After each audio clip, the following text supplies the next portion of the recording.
Coming up, I shared a video a few months back about the legendary rock star. I walked out of my interview to go eat a burrito. And today, I have that uncut roller coaster of an interview. And as we were prepping it, it was funny because the first thing he told me before we even started talking was that I could ask him anything. You'll see this. It's probably the most entertaining interview I've ever done because he shares some incredible stories behind some of the greatest songs of all time. I mean, he was in 2 different supergroups and a vital part of the music of the 60s and 70s, definitely a legend. But then he turns on me and tells me what for and walks out of the interview, only to return about 45 minutes later. I think he was hangry, but no matter. This is a must-see interview, a train wreck that somehow has a really cool ending, a lot of great stuff here. Here's my interview with David Crosby and all. Here it is. So here's the rules. You're going to like the rules. Okay. You can ask me anything. Really? Sure. I want to go back to the very beginning. What was it for you, David?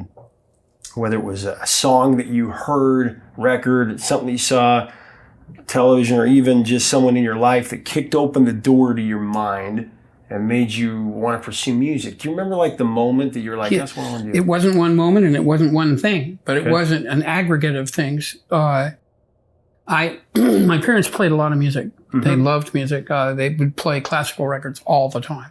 And so I got a strong dose of classical music, which does a very good job of programming great stuff into your head. Then when LPs first came out, the very first ones were 10-inch, and we bought 3 of them. And one of them was Josh White, and one was Odetta, and one was the Weavers. My mom liked folk music. And that really affected me. Good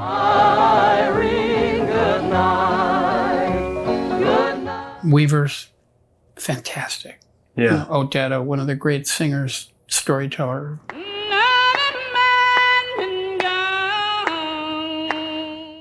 People of all time, and Josh White saying.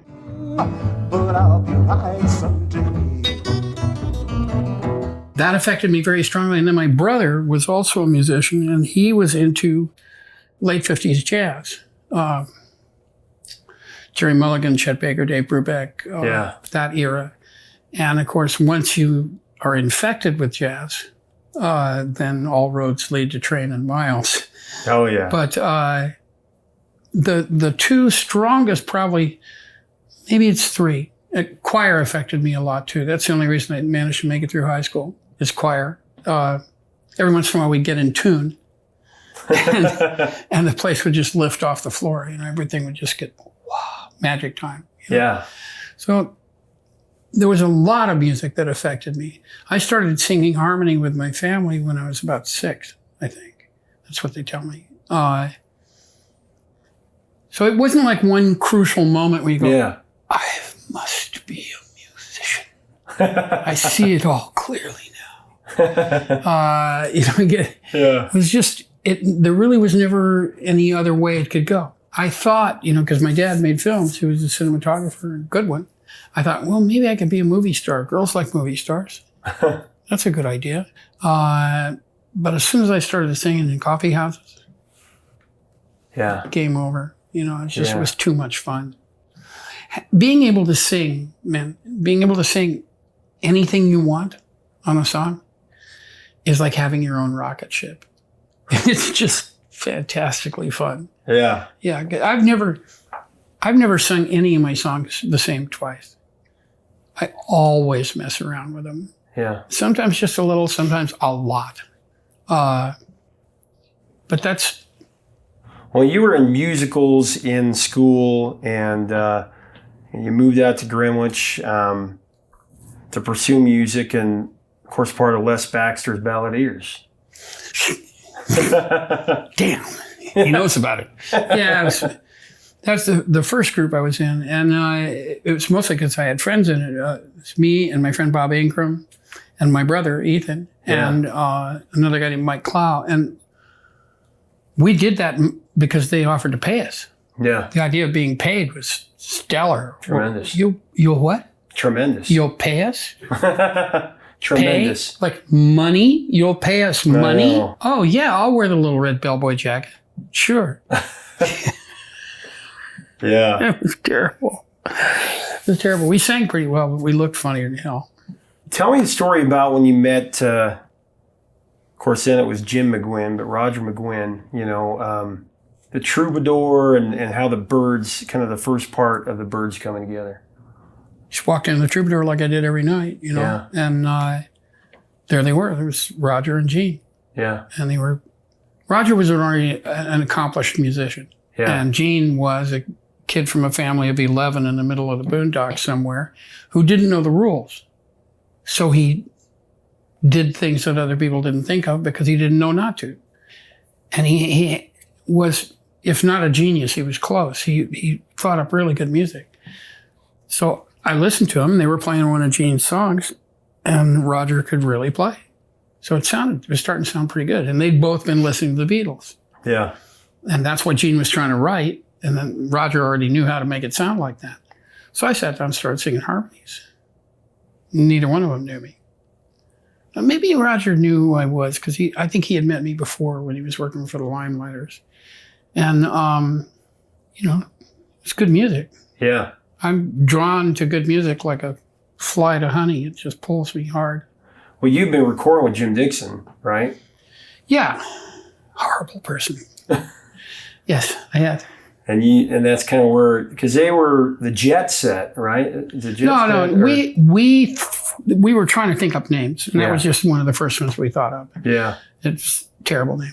When I was talking to Roger, he said that B, they wanted something with B because of Beatles and Beach Boys. Beach Boys, yeah. And changed the spelling. Yeah. Beatles. Yeah. Yeah. Byrds. And you started out, I always read that you started out playing bass. No, they wanted me to play bass. They wanted you to play bass. That's different than playing bass. I tried playing bass. I can't do it. Yeah. You know that beautiful girl that was in here? Mm-hmm. It's a girl named Mai Egan. She's one of the best bass players I ever heard in my life. Wow. Unbelievable. I had no talent for it at all. Yeah. So that's when we started looking for somebody else to play bass. I can play rhythm guitar and sing, but playing bass and singing, that's like dialing two telephones, different numbers at the same time. I just don't have that. So you're playing rhythm guitar, and you started to really work on the harmonies with them. Mm-hmm. Those soaring harmonies, kind of really unique phrasing, the way you approach a song. And it kind of brought in an element to what Gene and Roger were doing. You guys, I want to ask you about Mr. Tambourine Man.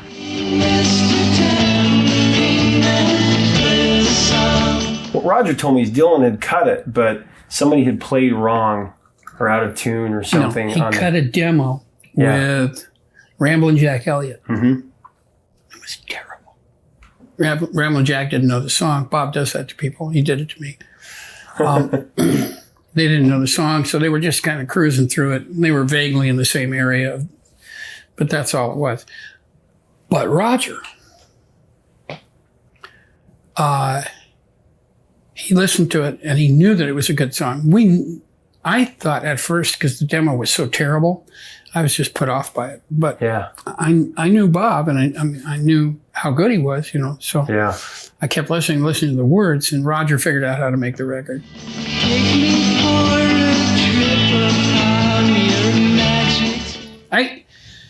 I don't want to denigrate anybody else, that was in the Byrds, but I think Roger was about half the group in terms of musical knowledge and talent. He was a very good singer, very good storyteller with the singing, and a great player. Yeah. And maybe even better than the guitar playing was his ability to arrange and record a song. He had a very clear vision of how to do that. And you guys' sound inspired so many people that came after, from REM to the Smiths. I mean, those bands in the 80s, the guitar bands, they very much idolized that sound of the guitar and the harmonies and all those things.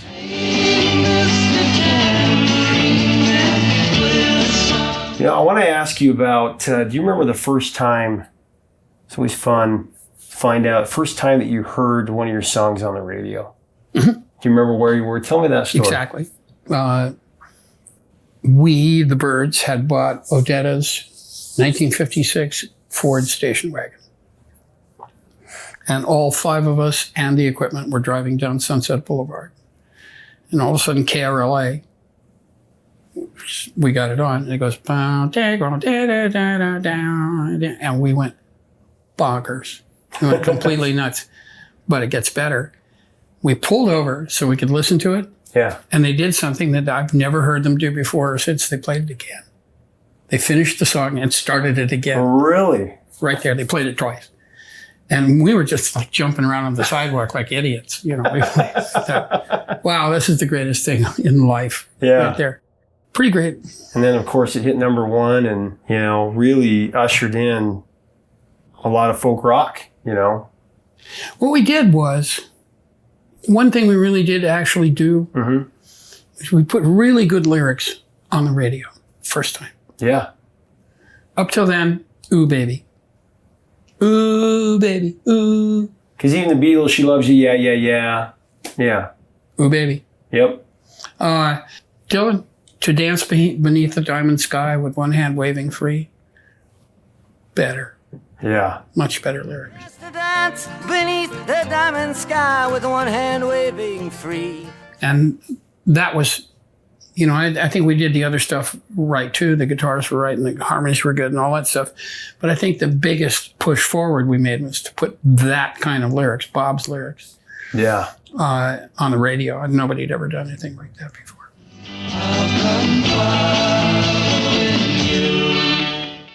And then, of course, Pete Seeger with Turn, Turn, Turn. Tell me about that when you guys decided to approach Did that. Roger tell you about the letter? Yeah. He told you. Okay, so you know the story. That's just about how he wrote and said that that's his favorite version? Well, no, that he thanked us. Yeah. You know, he didn't tell you about the... I don't think so. Tell me that. Well, Pete wrote a letter. Yeah. Roger still got it. Yeah. And I don't remember exactly how it was worded, but the gist of it was people around where he lived used to think he was a dirty old commie and they didn't like him at all. Yeah. And after that was a hit, they'd come by and want his autograph, you know. And so he was like, he was stoked about that. He thought we did a good job. There is a season. The fascinating part of that early stuff with the Byrds was when Bob heard that we were going to record Tambourine Man, came to the studio where we were working every night, learning how to play. And we played it for him. And you could hear the gears grinding in there. He was going, wait a minute. And he went right out and got himself a band immediately, right away. That wasn't an accident. He realized that music could be translated into that format and that it would be very strong. And he went for it immediately. Wow. Immediately. And very definitely. Yeah. And what a band. You don't need a weatherman to know which way the wind blows. You know, Gene Clark, of course, left, and that allowed you to really kind of develop as a songwriter because you started to push, you know, even write on your own. And a lot of people don't realize you were the first one that popularized Hey Joe or kind of brought that song out into... Too fast. I did it too fast. Yeah. I did it too fast. But yeah, we did a lot of, you know, the interesting stuff that we did was Bob's stuff and folk music. When we did Bells of Rimney.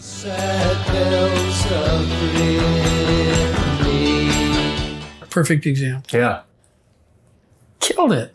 That was good. That's a good record.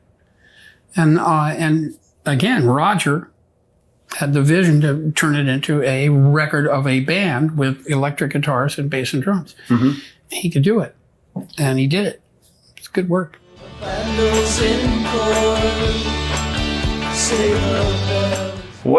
just going to ask you about a couple of songs. What's Happening? Because that's questioning. Tell me about writing that, Lady Friend. Here's the thing you need to know about me. I don't look backwards hardly at all. That's why when people ask me, what was it like at Woodstock, I get up and walk out of the interview. I just don't give. Yeah. It's not talking about endless history. Yeah. is a great way to get me to go eat my Mexican food that's up in the kitchen.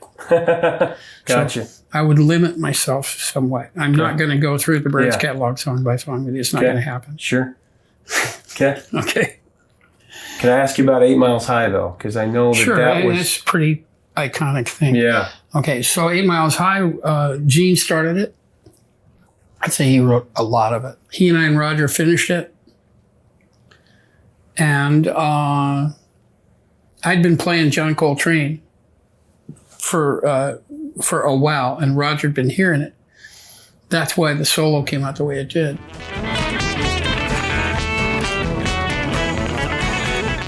Because Roger, he can transmit things from one format into another format. He's very brilliant that way. And he did. And of course, you know, it was seen as a thinly veiled drug song. I don't know where they got that idea.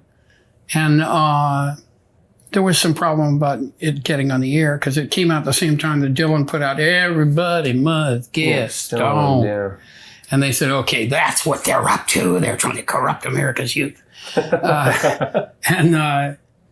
So it caused some trouble, but I'm certainly proud of the record. It's a good record. Yeah.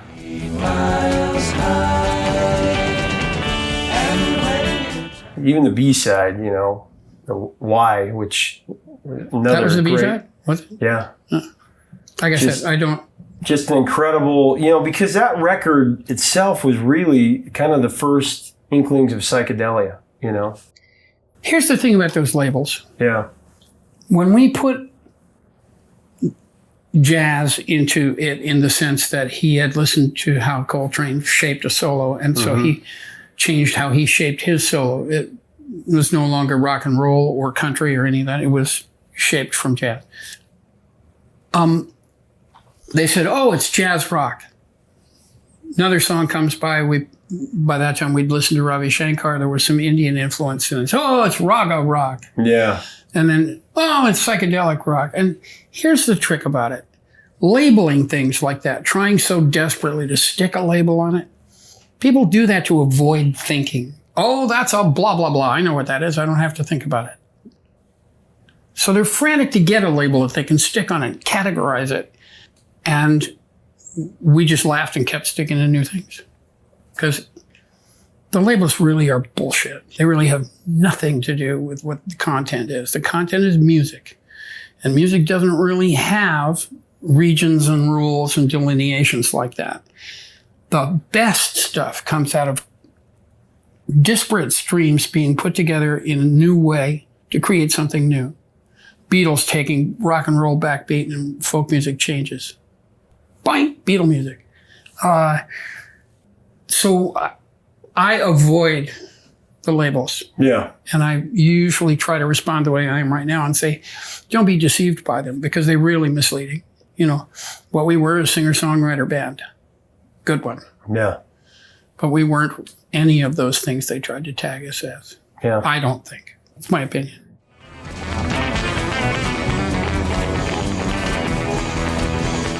Moving on to when you met Stephen and Graham and how CSN came together. You know, how did that come together? Because there's always the urban legends that get out there. They're fun. You know, when I was growing up, it was just always fun to get behind the record a little bit because back then you didn't have the internet and you didn't have all this stuff. And so it was mysterious, you know, and so you had to actually go read books and really go and search this out and read liner notes and really get into the record. And so I'd always read different things, but... there's two stories, and one of them is Stephen's, and he's wrong. I think that's what Graham just that said simple. too. Yeah. He's a nice guy. He's a great guitar player. He's wrong. We got together at Joni's. Stephen and I had been singing together, and we were singing In the Morning When You Rise, that song. And Graham said, would you sing that again? And we said, okay, you like it that much, we'll sing it again. Yeah. We sang it again. He said, one more time. And we said, what? Okay, here it is a third time. And he put the top part on. Right then. In the morning when you He's that fast. Wow. And that was pretty spooky. Yeah. The thing that stuck with us is we all felt, okay, we know exactly what that is, and we know what we're doing with our lives right now. It was an overpowering sound. It was really good. It's kind of an odd thing. Our voices are very different, but they made a really good mix. So.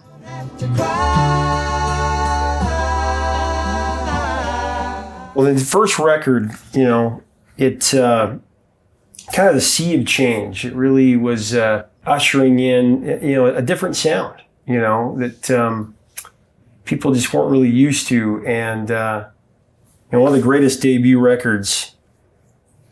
And it's interesting, the story, tell me a little bit the story of the cover, if you don't mind. You've been doing your homework, haven't you? She's nailing down each like iconic story one after another. Yeah, we did that in front of that house, went back to shoot it in the right order, and the house was gone. Totally gone. Yeah, Henry loves to tell that story. I want to ask you about Guinnevere.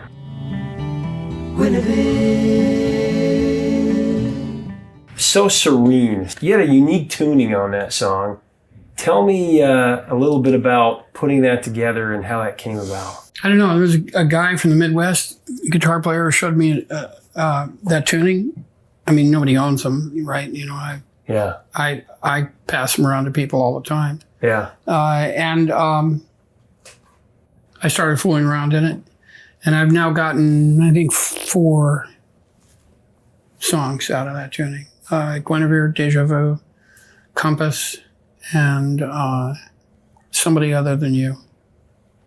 And it was my first exploration into writing and tunings, and it's become the way I write.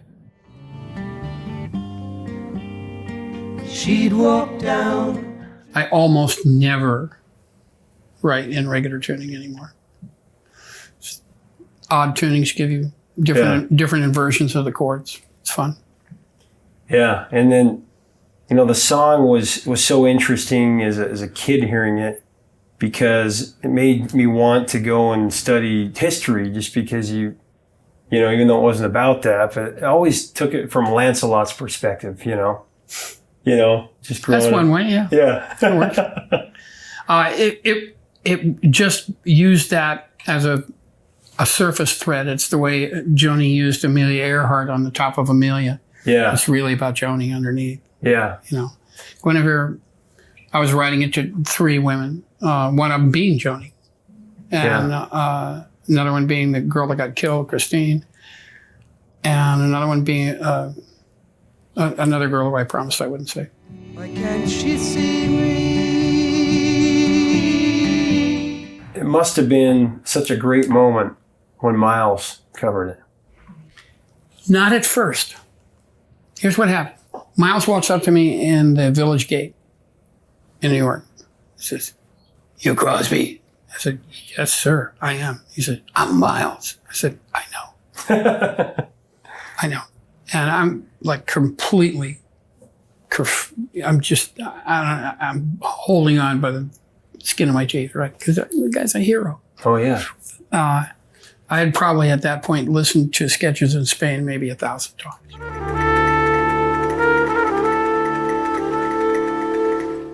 Wow. And so he said, "I got one of your tunes." And I went,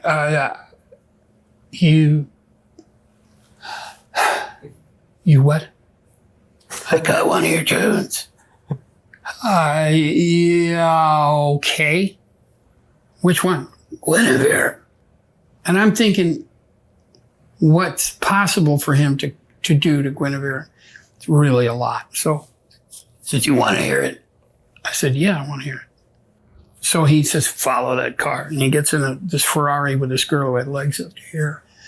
And they drive up to this house, and we go in, and he plays it, and there's no recognizable part of Guinevere in it anywhere. You can't tell it's Guinevere. Yeah. It's not the same melody, it's not the same chords, it's not the same tuning, it's not anything that lets you know it's Guinevere. And if he didn't call it Guinevere, you would never, ever put it together that that's what he was. Nothing. So I was I'd been hoping, he'd like follow changes, and it's got interesting time signatures in it. It goes 4, 4, 6, 8, 7, 4 each verse. Yeah. All that stuff, nothing.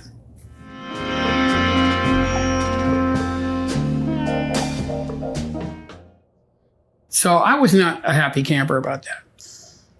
So we did not blend well on that first thing. Thing about Miles that you should know, and nobody else knows this, I don't think. When we first went to Columbia to try and sign up, we made a demo for him. Miles was on Columbia. And they asked him, because these guys were shoe salesmen, they had no clue about music. They said, Miles, what do you think? He says, sign him.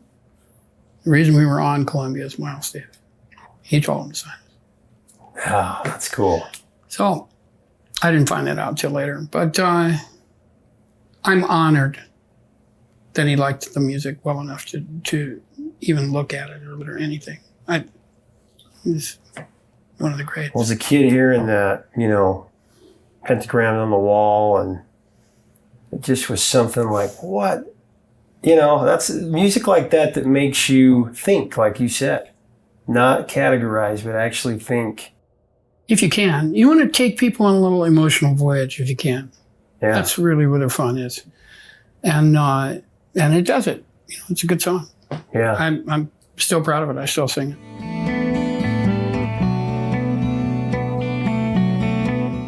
Well, another one of my favorites is Long Time Gone. I mean, I always read that you wrote that the night that Bobby Kennedy was assassinated.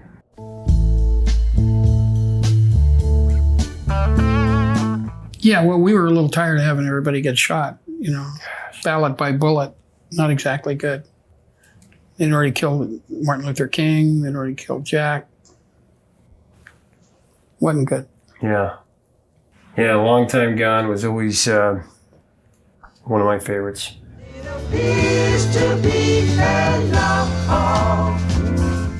But my favorite Crosby, Stills, and Nash song of all time is Wooden Ships. I mean, that was a song that my dad and I would listen to endlessly. I'd ask him, play it again, play it again. Ships on the water, very free. Because it just had this this worldview that I could never see through. It was really just, of course, people say anti-war song. There's been all these things said about it, but it seemed like the science fiction. It was science fiction. The idea was, that it was post some kind of apocalypse that had taken place, and people were trying to survive, and these people were sailing off to somewhere to be rescued. Here's the interesting story. So Jackson Browne said, yeah, it's a beautiful song. Great. But not everybody has a boat to sail away on, David. So he wrote Every Man.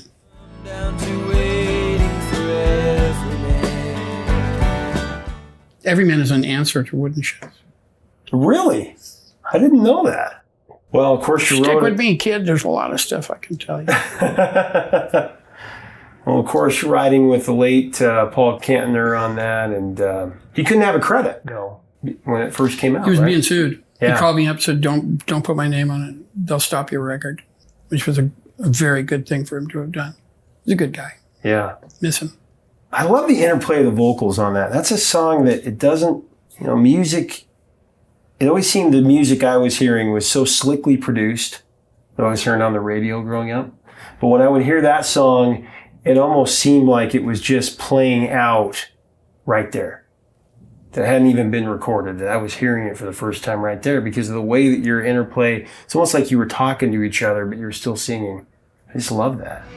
On the shoreline, let us be talking about. We try for it. Yeah. I mean, where did that come from? Do you remember recording anything that left out? It's just how it comes out. Yeah. At that point, the three of us were very much in love with each other. We were very excited to be making music with each other. So it was a joy. And that's what happens. Natural, evolve thing. Anything that you remember about Sweet Judy Blue Eyes? Because there's... Yeah, there's two of them. Okay. We got to the end of the record. We played the record back for ourselves. And we said, man, We did it. That's a great record. Steven says, I'm just not sure we got the suite. And we said, you're out of your fucking mind. And he said, no, I just am not sure we got it, man. So we recut it. Took us 2 days, 7 minutes, 22 seconds. We recut the whole thing. There is another version of the suite. Wasn't better. Yeah. It's getting to the point where I know. And then the second thing was, you were saying two things you remember about that. I didn't say that. Oh, okay. Hit playback and prove me wrong. I don't remember, man. Deja Vu, of course, come out and 8 times platinum, #1 record. Neil Young, of course, on it. The song Woodstock.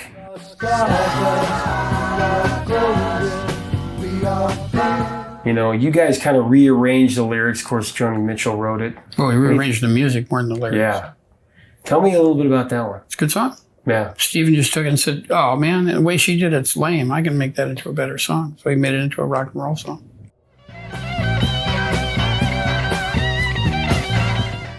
I always remember when James Taylor performed it, when you guys were inducted in the Rock and Roll Hall of Fame. It was like that version. Yeah. Gonna join in a rock and roll band. Anything about Teach Your Children that you remember? Nash's most famous song. Yeah. You know, it's simple, direct. It's a good song. Teach your children well. Let me take a break here. Okay. Because I thought we were going to, don't mean this to seem rude, but I thought we were going to talk about the new records. I didn't realize this was. We're going to get into that. Well, we should get to it real quick Yeah, because this is boring as shit. Okay. I don't like it at all. We'll get into that. I see. This is all stuff everybody already knows. I've already said all this shit a million times. People have recorded this a million times. Yeah. I'm not getting anything new. So let me. Yeah, let me go.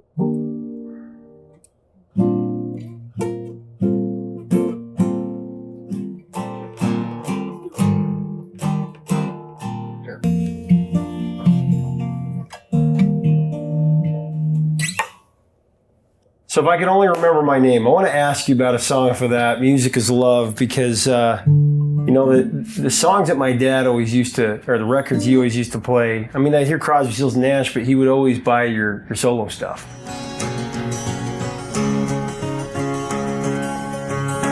And so, you know, I remember hearing that song and just being really blown away by it, because it just sounded so much different than a lot of stuff I'd heard. It sounds very loose, you know, but it Yeah. was loose. It was actually like a jam kind of thing. I was fooling around with those changes on the 12-string, and Neil and Graham were there, and I started playing it. And Neil, you know, he's as far as he's concerned, that's as legitimate a song as anything else. So he goes for it, and we pretty much improvised it, you know, right there.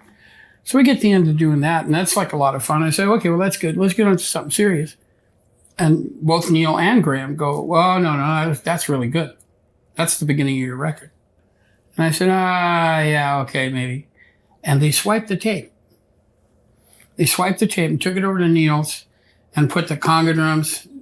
That's Graham playing the conga drums. He can't play conga drums. And that's Neil playing the bass. He can't play bass. And somebody playing the vibes, probably Neil, I don't know. And then they brought it back to me and said, okay, now it's the first track of your record. And I said, you know, I think it is.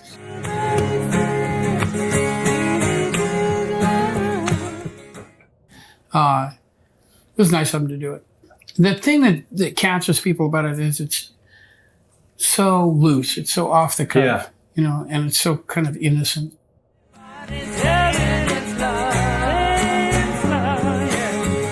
Thousand Roads, when that came out in '93, and Hero, you know, you and Phil Collins, a great song you guys wrote together. And of course, you had worked with Phil on one of his biggest songs, Another Day in Paradise, you know.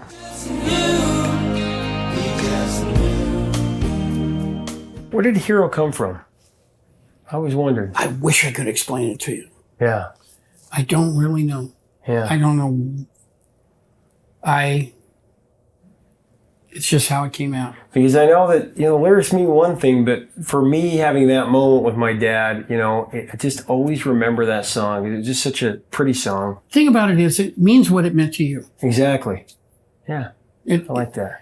Here you are, you're an emotional receptor, and you've got your own life going on, and it pops up, and it has significance to you. To you, it's this over here. Well, that might have been what I meant when I wrote it, but it doesn't matter. It doesn't matter what I meant. What matters is what it lights in you. And if it does that, total success. What I was thinking about when I wrote it is almost completely irrelevant. Wish it were that simple for me. There's a thing that happens to bands. CSN and CSNY were a joy. We did good work. I'm proud of it. But what happens to bands, what happened to CSN, is it got to the point where it's turn on the smoke machine and play your hits. Yep. It's not good enough. Yeah. It's the normal thing to do because it's the path of least resistance and it makes you money. But it's not good enough.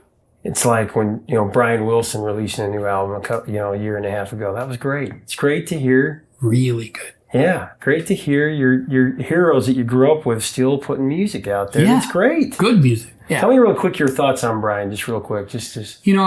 I know him some. And my thoughts are he's a gentle, sweet, really good man. And has had a very rough road to hoe. Very rough. That guy that took advantage of him was a horror show of a human being. Yeah. And I got to see the movie because I hear they actually caught it in the movie. They actually did it. They actually did a good movie that actually told the truth. So I need to see it. But Brian, he's a sweetie. Yeah. I like him a lot. Last question. If you were to give the world a double A side, a 45 record of everything you've done up to this point, and you've still got so much music left in you, what would those two songs be? Of like, this is what I want you to hear. It can be new, whatever you want. See how I think about it? Yeah. It would be the next two I write. I love it. Everybody else likes to rest on their laurels because it's easier and it's dependable and it's what everybody does anyway. I wouldn't pick, yeah, sure, I could say Deja Vu and Guinevere. Fine. They're even both in the same tuning. They don't sound like it, but they are. But my head is into this. Yeah. If I had an hour or two right now, I could play 2 hours worth of music you wouldn't believe. Gosh. That's where my head is. Yeah. And given what I'm getting out of it by looking at it that way, I don't think I'm wrong to keep my focus there. Not at all. It's healthy and it's joyful. And there's very little joy in this world. Well, and to have written, or not written, but to have performed a song, so many songs that so many years later mean so much. I mean, who would have thought we would be 40 years later after Ohio was released? What do you think about it? I hope somebody writes the song about now. I don't know.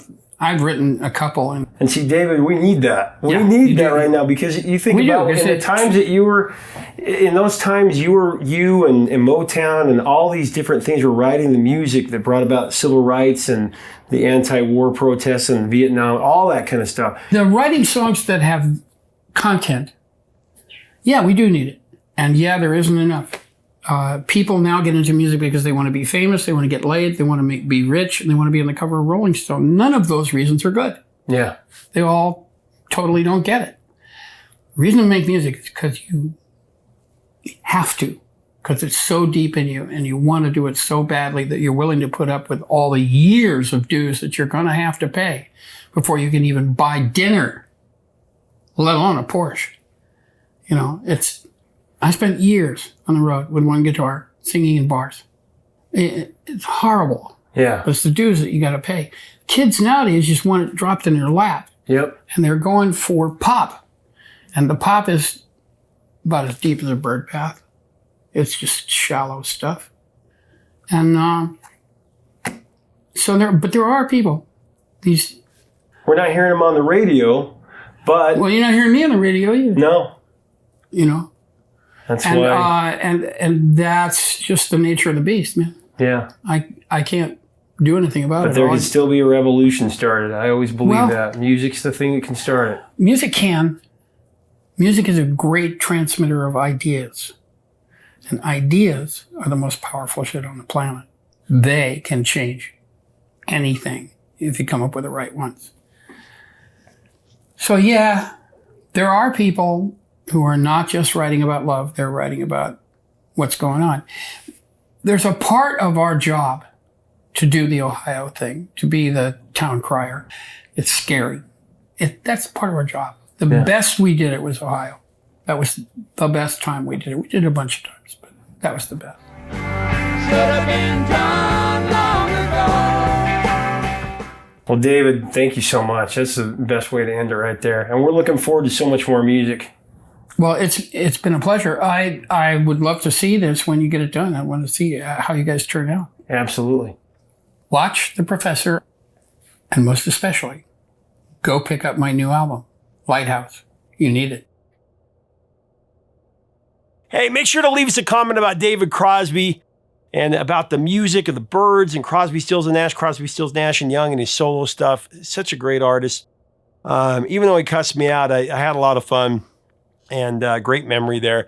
Leave us a comment. If you like our content, we invite you to subscribe. Love to have you as part of our community. Until next time, records and the truth, my friends.